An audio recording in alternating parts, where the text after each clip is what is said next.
So they all make proper speeches and say all these proper things,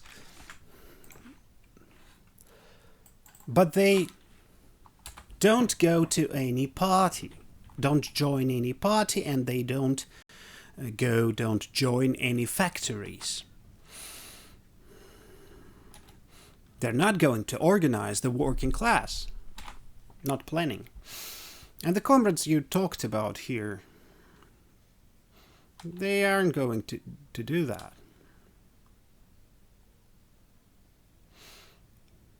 They only make speeches, get the well-deserved respect and positive attitude, and that's it. So, as they say, the reader keeps on reading, and the writer keeps on writing, and nothing else happens. So that's the picture we've got right now, and the same picture we had before. So lots of speeches are made that lots of speakers stand for socialism. An endless lot of them.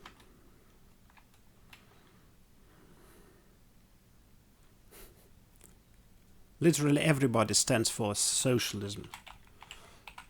There aren't so many who stand for the dictatorship of the proletariat, of course. At least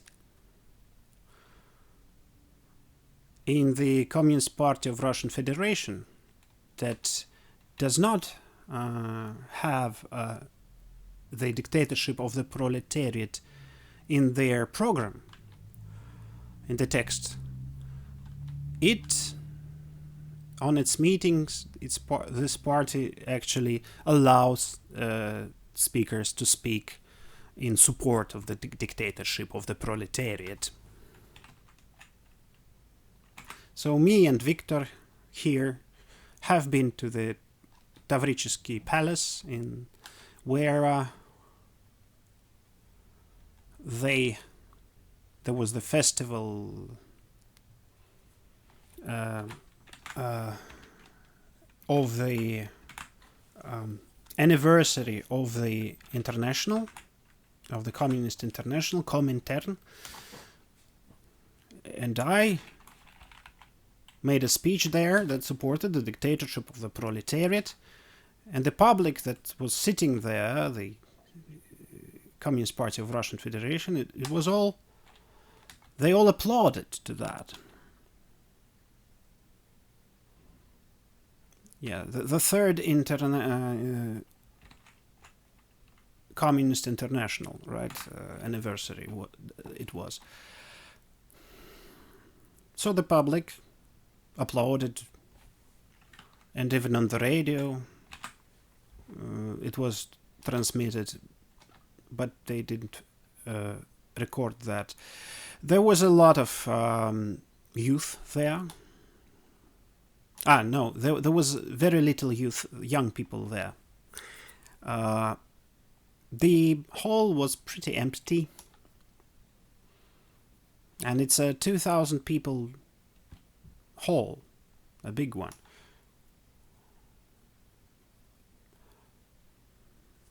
Such an important issue, such an important topic. So we've got one component is the party of the working class that stand for the dictatorship of the proletariat. We got some basic education. We've got some basis for strikes, strike committee, and it's the things seem very bad in this regard. Mostly people struggle alone, fight alone, and think that they will get more money because of that. I would advise to everyone to draw a graph, a diagram that depicts such a condition of the labor code as indexation of the salary, of the wages. I am a mathematician by education, and I would advise to depict that. So this diagram looks like so. Today they have increased the price to a level that was before, indexated, that is. And when will the next indexation happen? In half a year, right? And so you draw the graph, the diagram, and the curve goes down. And then what you get, again, they increase it to a level that was before. And then it goes down again. And you get this kind of saw-shaped thing, curve. So if you characterize this graph, this diagram, curve, this is called mathematically a function decreasing in every point. In every point it is decreasing, even at the day they have increased your wages. In that point, they have increased it to start lowering it tomorrow. It's real content, right, of the wages, of the salary. Real content means how many things, actual things, and wares and services you can buy. That's the real content of the salary. And it's decreasing. And people, if they would draw this kind of diagram, they would see what the bourgeoisie threatens them with. The bourgeoisie always worsens the conditions of for the working class. By all means that bourgeoisie has. That's what the picture we have. That's the state of things. So, it is necessary for the parties or the party of the working class, it is necessary to be more powerful. They should be more powerful.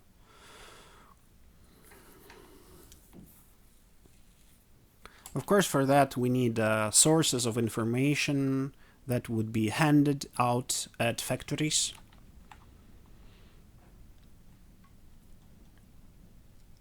So that we could influence the workers not through the system that was organized by the bourgeoisie, but also with using our own system that allows us, and modern law actually allows us, to hand out on factories, hand out papers. And Victor here was deputy of the chief editor in the Народная Правда newspaper. We issued the Народная Правда in the amount of 200,000 copies. And this kind of format, as big as the old Soviet Pravda newspaper, but 2 times more. Bigger. And we issued it throughout the whole Soviet Union. We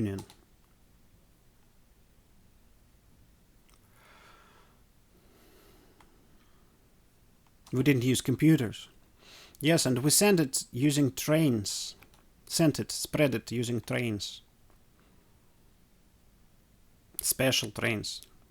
And we did that until Yeltsin came. When we published an article called squash the snake about Yeltsin's team. Article about Yeltsin's team called "Squash the Snake" or the Creeper. And let's suppress Yeltsin's coup. And after that, they have stolen a train wagon of paper from us. They suspended our paper for 40 days, stopped due to emergency situation in the city of Moscow. They took this wagon, this train car of paper, 60 tons of paper. That's a lot of money, very much, a big lot of money. And after that, we can say that we slowly crawl out of that condition. And we issue more and more copies of our paper, sometimes less, sometimes more. And the second party, the Russian Communist Workers' Party, issues its own newspaper and spread it. Because our papers, instead of other means of spreading information, they get in internet. They people just sit and watch at everything. The newspapers are spread directly to workers, to those that we use for support, that we should lean on, to the workers. And we write articles for the workers directly, and in such a way that is interesting and comprehensible, right? For them, for the workers. Also including articles related to economic struggle. And the workers asked me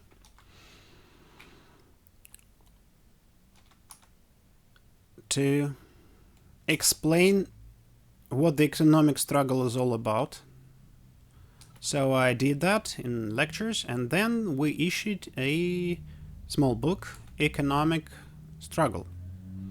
And then one comrade of ours, a sarcastic comrade of ours, wrote a sarcastic thing that you wrote about the economic struggle, but could you tell people about the ideological struggle? And I did tell people about ideological struggle, and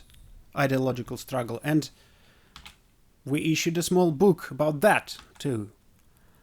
And then another, still more sarcastic comrade wrote that you wrote about ideological and economic struggle. Why don't you write about the political struggle? Do that. So I did write about political struggle, and this book, we issued this book called This Class Struggle, where it is explained what is economic struggle, what is political struggle, and what is ideological struggle. And here, so that it would be clear what political struggle is, comrades here, as you can see in this picture, the Red Army comrades are dragging a machine gun.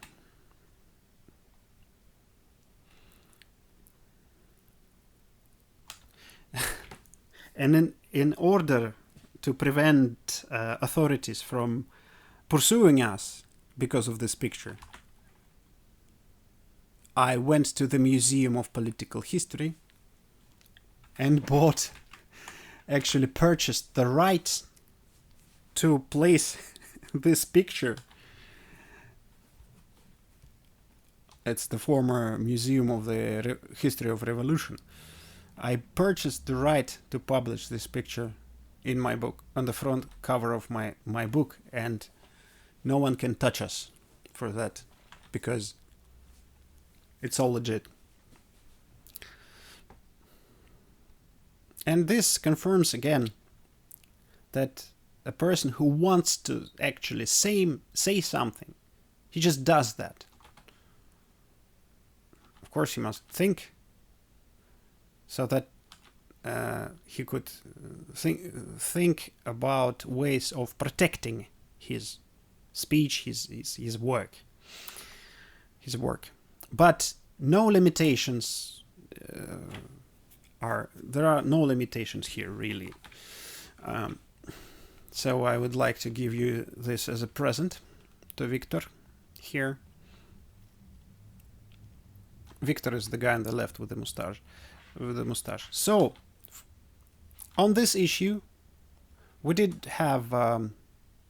discuss it, had discussions, we had speeches, lectures, and we know what that is, class struggle.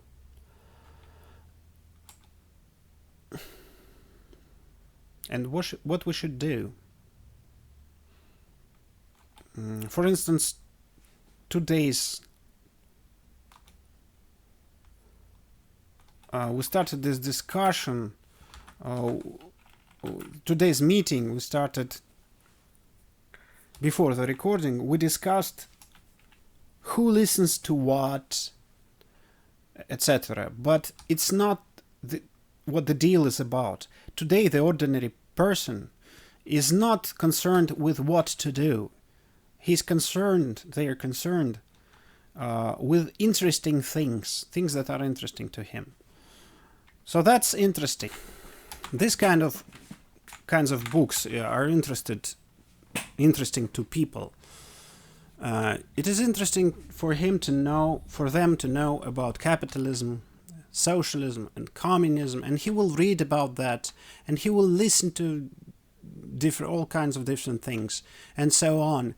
And these people who sit for a long time in front of their PCs in the screen, or in front of the TV, or they read something else from the news sources, what do? They are reflectors. They reflect. They don't play any role in class struggle. They don't have any role in class struggle. They don't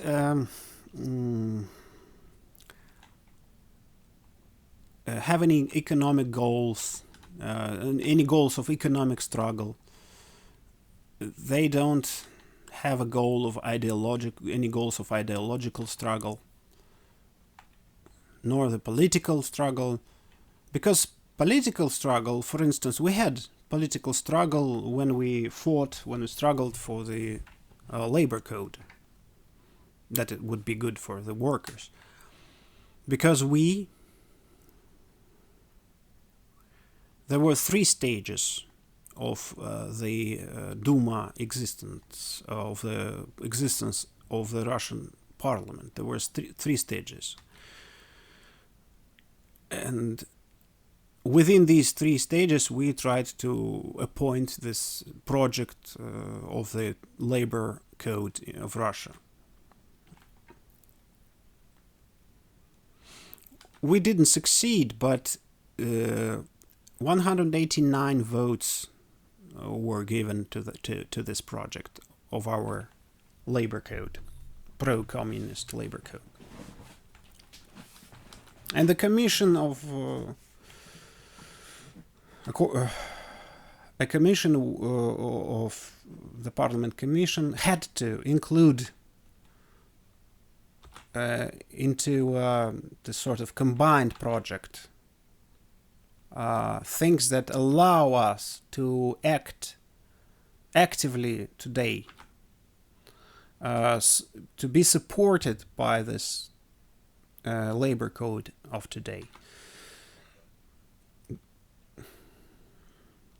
And we had other political actions. For instance, this Victor on my right here, as a participant of the Congress, of the 28th Congress, he led the minority of the Congress that had prepared their own appraisal of what the 22nd Congress decided, of the decisions of the 28th Congress. And the appraisal was such that these decisions of the majority, they will lead to the destruction of socialism and to the destruction of the Soviet Union. And despite the fact that they tried to put a smokescreen on that, avoid voting for this in parliament, in the parliament of the time, Victor and other participants of the Congress, including Professor Sergeyev, who was a member of the Central Committee even. So they took part in that, and they actually had succeeded. And so we do have certain prerequisites when we suffered certain defeats, political defeats. We did certain things that would allow us to rise back from the defeated states, and again to rise up and get on, stand firm on our positions again. And because the one who in the struggle, in the revolution, only thinks of victories and only counts on victories, I think it's a naive, that kind of person is a naive person. Right now they say that Comrade Stalin, they give praises to Comrade Stalin, praise Comrade Stalin. Well, it's the right thing to do. And we remember how the war with Finland began. It was very hard. Do you remember how many shortcomings the Soviet power had, right? Or Soviet policy had? How many losses did we have in war with Finland at the time? But in 100 years it finished. Yeah, but we suffered very heavy losses.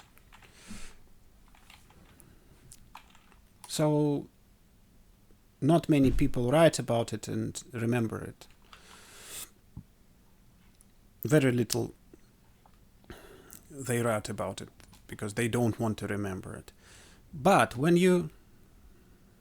if you speak about the Great Patriotic War, we retreated quite a lot, right?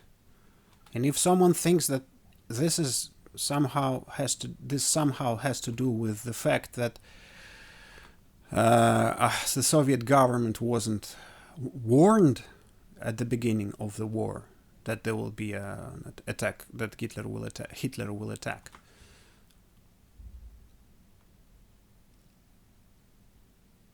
This may be true. This may be true if we speak about days. But here we get 1 year, second year of war. 4 years we led the war. A very powerful enemy fought with us.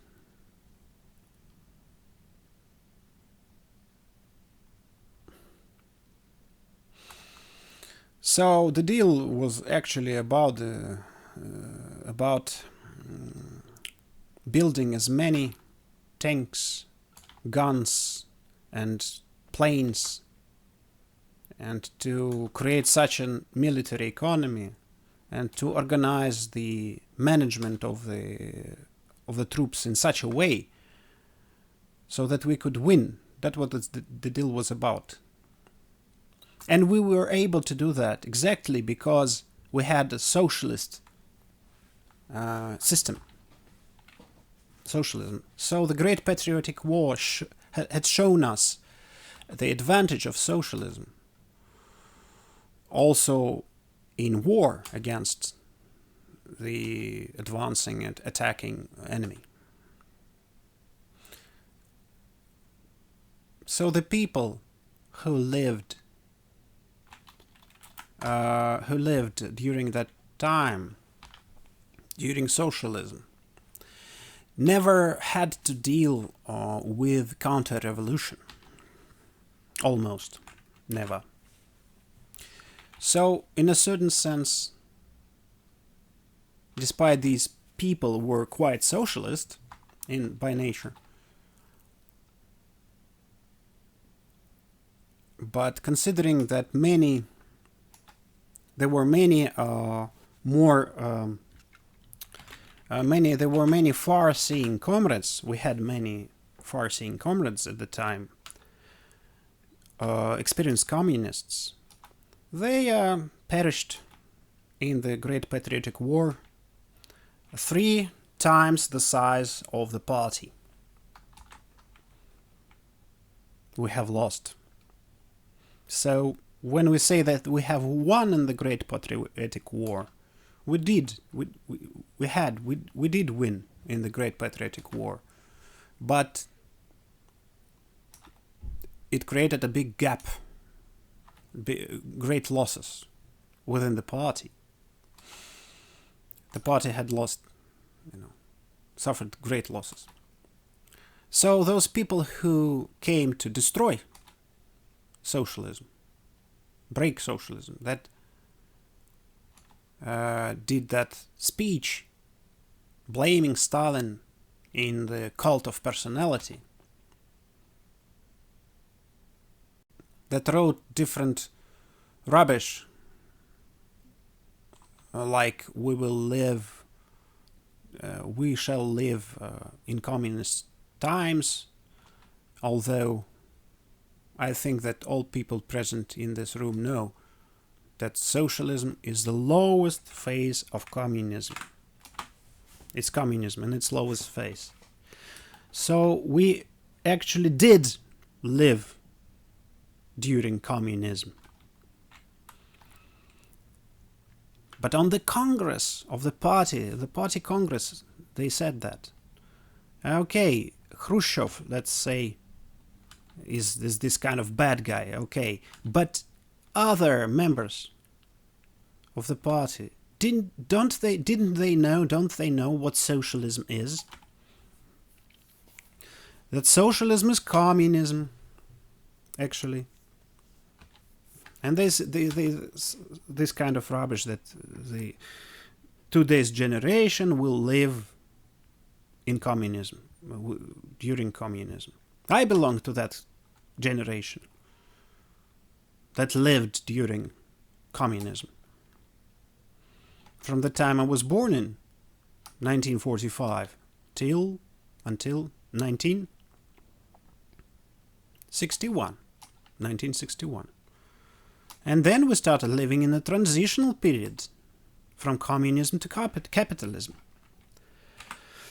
So we do get this picture. So if we see this kind of drastic change and this kind of retreats, then we must understand that the goal of revival of the Soviet power and revival of socialism, and without the Soviet power, the socialism, we cannot get socialism without Soviet power. There's no other way. So the revival of Soviet power is the shortest way and common, the way we are used to in Russia, here in Russia. And we still have in Russia, we still have many Soviet councils, right? and the same Russian word is used to name them, Soviets. We've got the top chamber of the parliament, called the Soviet of Federation. Soviet of Federation. And we also have this Security Council called Soviet. Security of Security, right? Soviet means council, right? So it's a Soviet of Security. Right? And we'll also have a State Council, State Soviet. So our country is still, in a way, a country of Soviets, right? But these Soviets don't have anything to do with the roots of the actual Soviets. Because the roots of the real Soviets are striking collectives, workers on strikes. No striking collectives, so if you don't have that, you don't have any grounds to make a socialist revolution. So for this reason, despite the fact that we divide make a division between economic struggle, this is economic struggle, this is political struggle, and this is ideological struggle here. Despite that, if we won't actually do the economic struggle, if we won't get it to a point, the economic struggle, if we don't get the economic struggle lead to a point where we will get a widespread of strikes, and people would reach, using strikes, with the right, using the right that is given by the Constitution, their goals. That is, no one can make a person to sell collectively his workforce for a lower price. And in the collective agreements, as it is written in the labor code, the conditions cannot be lower than in the law. They can be better. There are no limits to that. So we have all the prerequisites in terms of law, legal ones. Look, legally we could lead the struggle. So the issue here is not that we are losing. We just never started this struggle. Because what does it mean to start the struggle? It doesn't mean I alone will struggle, will fight. You or you over there. But this is a time, figuratively speaking, when people fought in front of the troops one-on-one, figuratively speaking, this time has passed. This should be a collective fight, collective struggle, battle. And the goal here of the party, of the communist parties, the goal of the communist parties is to organize this collective struggle. If this struggle will be successful, then those organs who are created and organizations that have succeeded in this struggle will be our foundation. Say the labor union of the air traffic controllers, air controllers, still is our is on our side and is our ally. And the labor union of the dock workers, we can say the same thing, it's the same. So when they reach a new edition, new version of the collective agreements, they send it to us for review.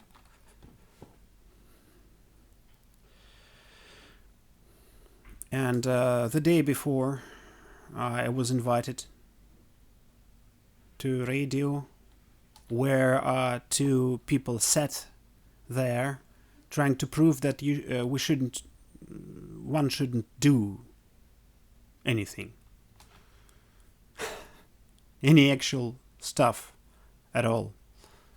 So why do they come to the radio and say such things? That you won't get nowhere, they basically say. And you won't, and you. It's impossible. To the radio Aurora, it's I think it's the Communist Party of Russian Federation YouTube channel, right? Radio Aurora. And start speaking such things. And I have quarreled with them a little bit and said that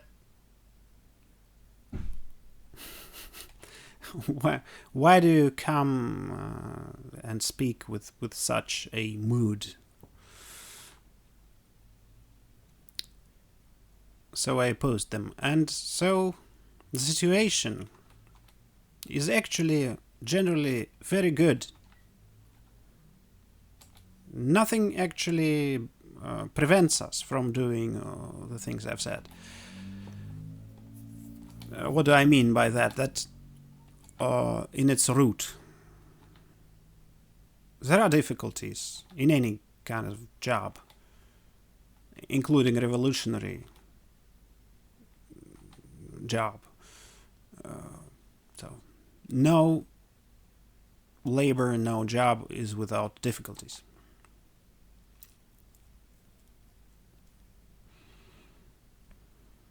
So probably there's no such people who want to reach their goals without putting effort into it.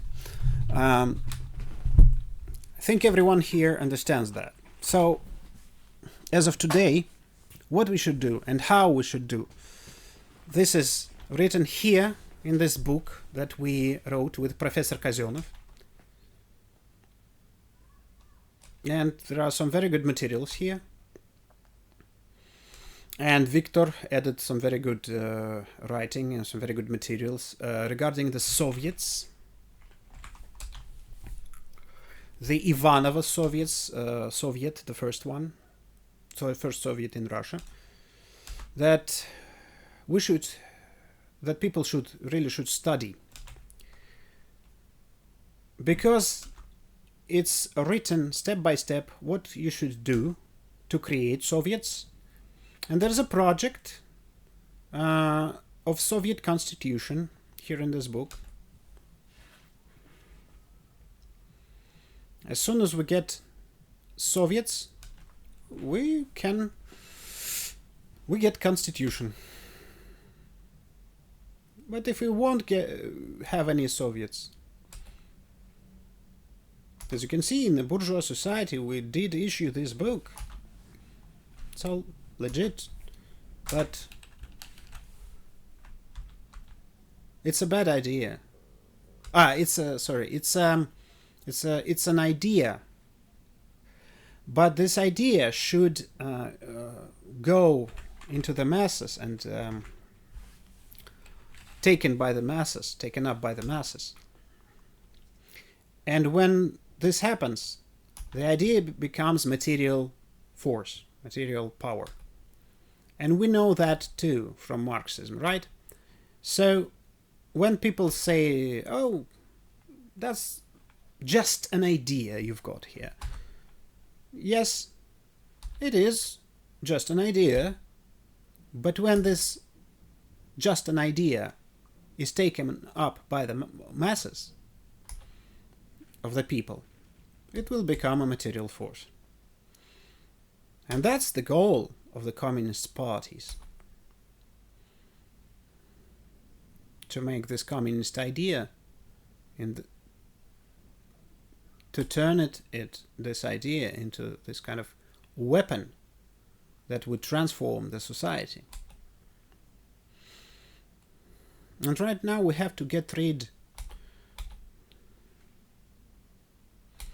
of this situation when we, instead of putting our effort to restore Soviet power and socialism and USSR, instead of that we just walk here and there and discuss the topic of how, in very fine detail, how they have destroyed the Soviet Union, about the history, about how they have destroyed the socialism, etc.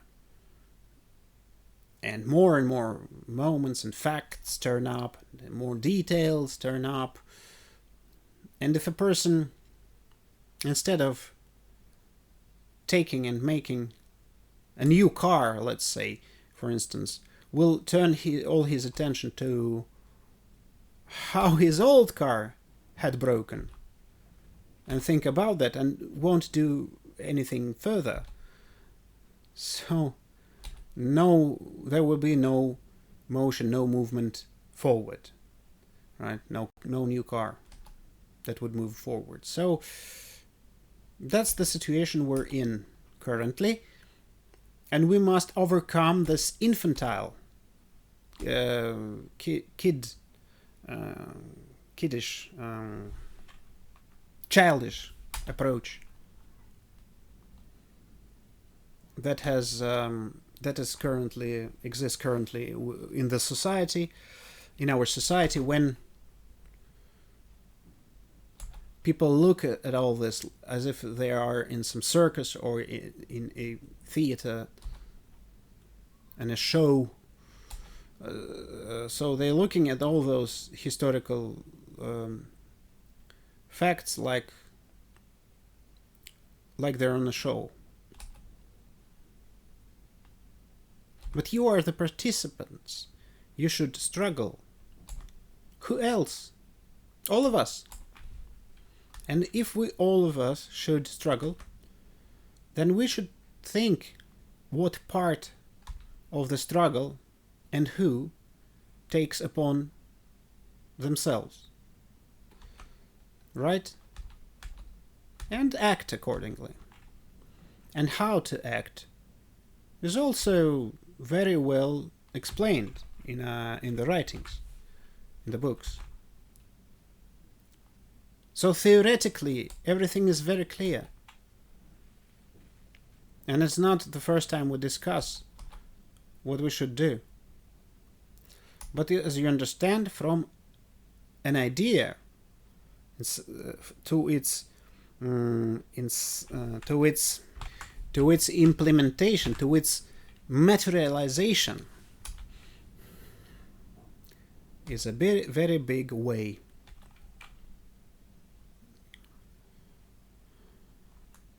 So proper ideas is a necessary thing, and are absolutely necessary. But necessary doesn't mean sufficient. It's insufficient. So we should develop and propagate more these ideas. But the most important thing is to organize things.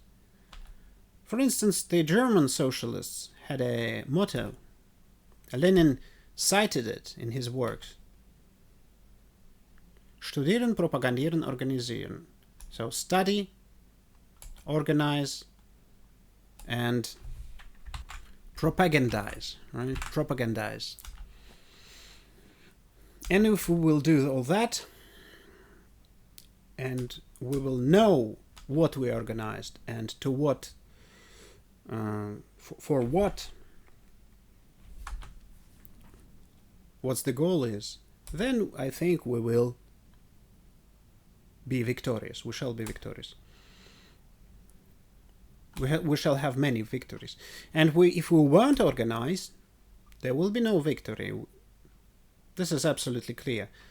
And we should also understand that it is a very hard task that we're solving here.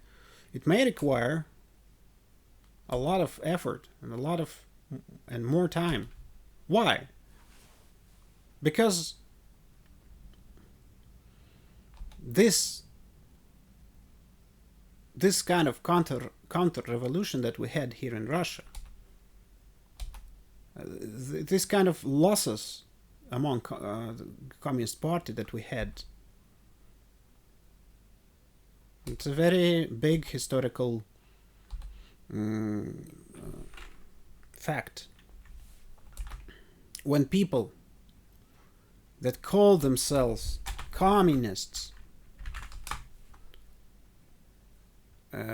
who spoke by using the name of the Communist Party, have become traitors and have sold the communism. You remember that Yeltsin went to American Senate. There's a recording of his speech that we have won we have defeated the communist idol. He went to do this, to report to his foreign masters.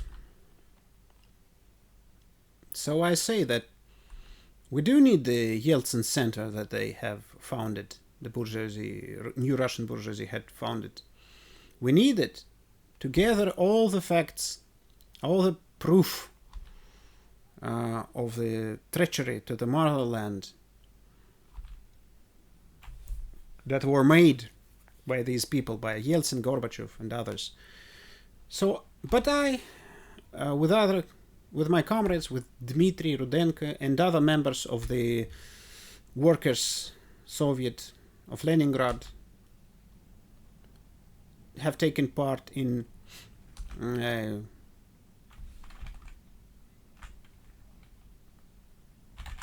picketing of the Gorbachev Fund building.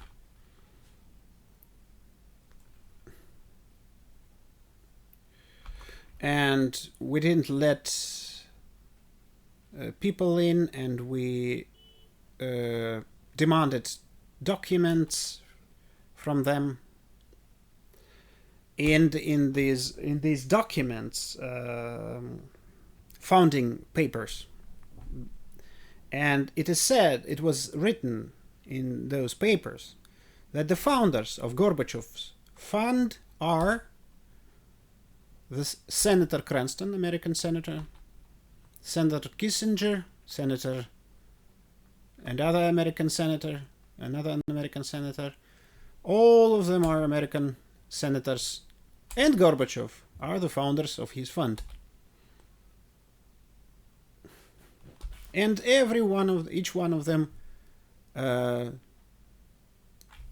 added $400,000 to this fund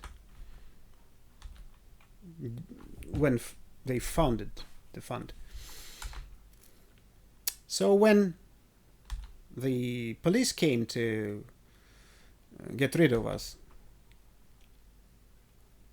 at first certain authorities came trying to get rid of us, and then the police, the milice, and I asked them, who are you? I have this position in the city. Do you and I asked him,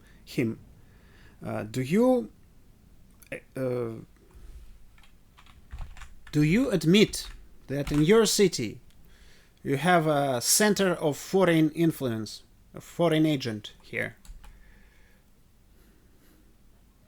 This one, and I showed it to him, the papers, the copy of the papers that says about the American senators.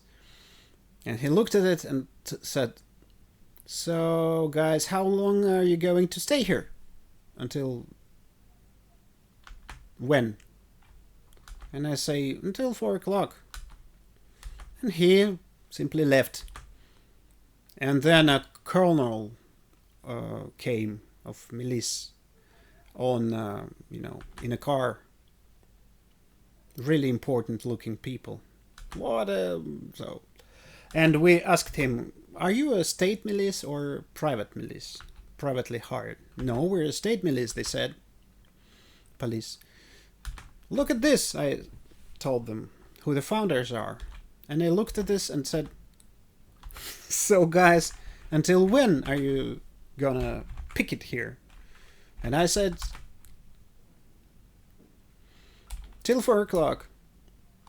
We shall leave 2 militiaries here to guard you.